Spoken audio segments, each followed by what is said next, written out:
அன்பே, எனதன்பே, இனிய அருளாசிர். போன பதிவில் இந்த தூளதேக உருவம் அது எங்கும் நிறைந்து இருக்கிறது பஞ்சபூதங்களிலும் என கூறினேன். இந்த தூள உருவம் பஞ்சபூதங்களிலிருந்து பிரிந்து, ஆனால் ஒவ்வொரு அணுவிலும் அது இருக்கிறது. திரும்ப நீ அடுத்த பிறவிக்கு வரும்பொழுது இந்த தூளதேக அம்சங்கள் பஞ்சபூதங்களின் மூலக்கூறுகளாக இருந்து உனக்கான அடுத்த புண்ணிய பிறவியோ அல்லது தாழ்ந்த பிறவியோ கிட்டுகையில் உனது சரீரமாக, உனது உடலாக மீண்டும் இந்த மூலக்கூறுகள் ஒன்றிணைந்து அடுத்த பிறவியில் அடுத்த தேகம் உண்டாகி அடுத்த வாழ்வுக்கு தயாராகிறது. ஆகவேதான் இந்த தேகமாய் இருக்கும் உயிரணுக்கள் பசி, தாகம், காமம், மோகம், கோபம் போன்ற, குரோதம் போன்ற குணங்களும், தர்மம், நீதி, நேர்மை, ஒழுக்கம், நியதி எனும் தர்ம சிந்தனையும் எங்கிருந்து உருவாகிறது? இந்த உடல் எனும் தேகம் கொண்ட உயிரணுக்களின் சயோகத்திலிருந்து.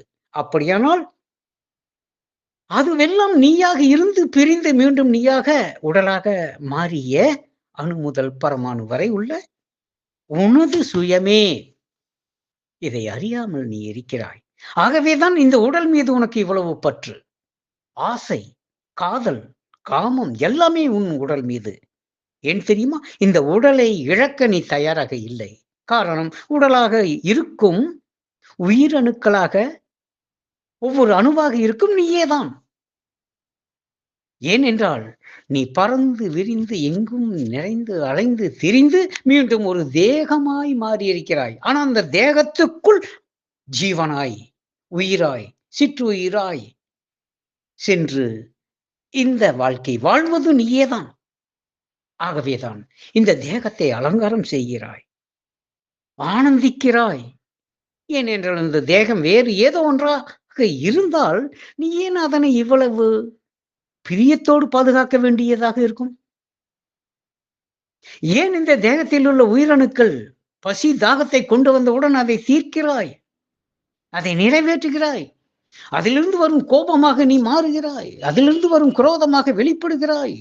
குணங்களாய், மனமாய், அறிவாய். அப்படியானால் இந்த தேகம் எனும் ரூபம் பற்பல பிறவிகளில் பஞ்சபூத அணுக்களாய் பிரிந்த நீ மீண்டும் ஒருங்கிணைந்து தேகம் எனும் வடிவெடுத்திருக்கிறாய். அந்த தேகத்திற்குள் உயிராய், சிற்றுயிராய், ஜீவனாய், ஆன்மாவாய் பரிணாமம் பெற்ற நீயே மீண்டும் உள்ளே நுழைந்து நிறைந்து இந்த வாழ்க்கை வாழ்வதால் தான் இந்த வாழ்க்கையை விட்டு விலகுவதற்கு நீ தயாராக இல்லை. முக்தி அடைவதற்கு உனக்கு விருப்பம் இல்லை. நீ மோட்சகதிக்குள் இருப்பதற்கு தயாராக இல்லை.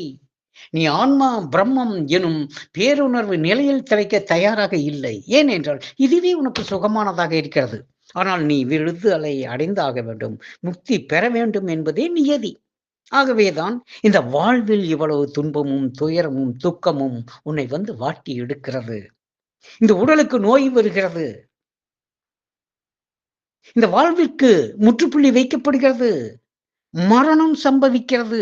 ஆனாலும் திரும்ப நீ பிறவி எடுக்க ஆசைப்படுகிறாய். காரணம், இந்த உடலாக ரூப அரூப தோற்றமாக இருப்பதெல்லாம் நீயே என்பதை உணர்.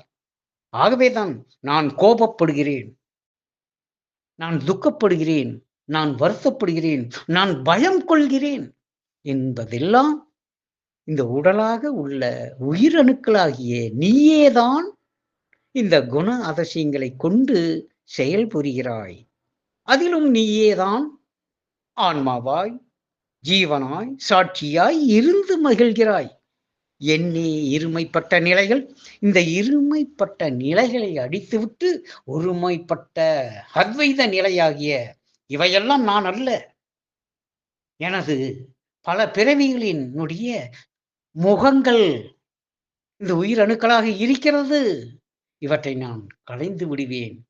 அழித்துவிட்டு உண்மை சொரூபமாகிய ஆன்மாவே நான், நானே பிரம்மம் எனும் அனுபூதி பெறுவேன் என்று உறுதி கொண்டால் உன் சுய தரிசனம் ஆன்ம தரிசனமாய் மாறும்.